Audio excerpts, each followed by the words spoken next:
Hello and welcome to this week's news bulletin from the Christian Institute. The new leader of Stonewall, Ruth Hunt, says she wants pro-gay storybooks in all preschools.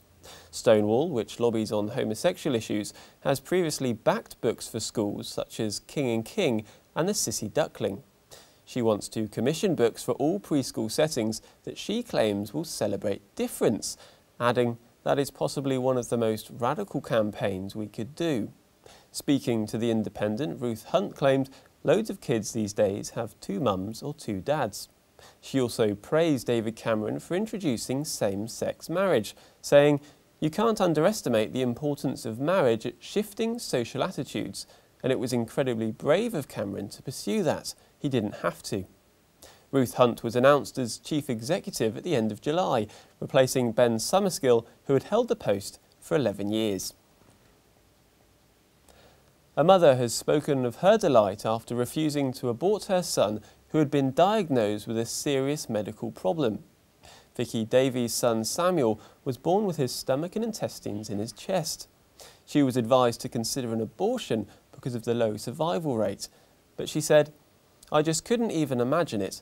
I know they have to give you all the options, but I knew I had to just give him a chance at survival." Vicky is speaking out to show that babies can survive with the condition Samuel was born with.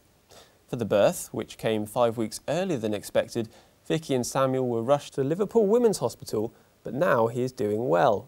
She commented, "It is just so wonderful to be able to hold him now and change him and feed him like any normal mum." A new minister at the Northern Ireland office has suggested that Ash's Baking Company acted against the law.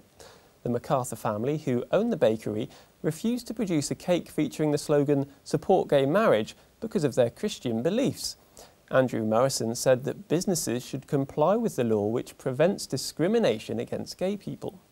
But Ash's Baking Company say their actions had nothing to do with the sexual orientation of the customer who placed the order. They have been threatened with legal action by the Equality Commission for Northern Ireland, which claimed they breached discrimination laws. Simon Calvert, spokesman for the Christian Institute, said, "Mr. Morrison appears to be prejudging the issue and pronouncing Ash's guilt without apparently being fully aware of the facts and the law." Bishop Michael Nazir-Ali has said the role of fathers in the nurture of their children is unique and cannot be replaced. Writing in the Mail on Sunday, the bishop said, "Research shows that children are best brought up in families where a mum and dad are present." His comments come in the wake of plans for a national sperm bank to be opened in October. According to the Department of Health, the bank looks to provide for same-sex couples and single women. Bishop Nazir-Ali stressed that the plans raise important questions about the role of men in the family. He also argued that as this bank will allow women to choose from profiles of donors, it raises the spectre of designer babies born to the parents' specifications.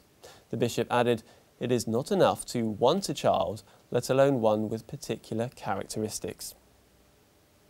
And finally, a severely paralysed mother says she is so pleased and proud after completing a university degree by blinking.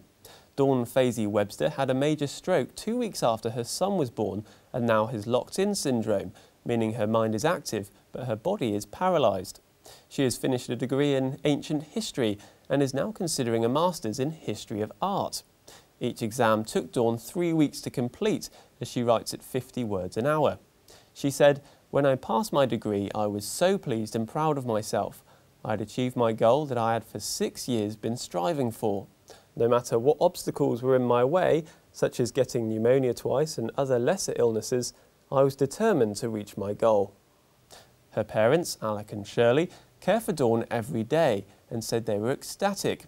Alec said, "She is graduating in October up in Manchester. It's going to be such a proud moment for us all." Well, that's it for this week. For more information and regular updates on all of our stories, plus much more, visit our website at christian.org.uk. Until next time, goodbye.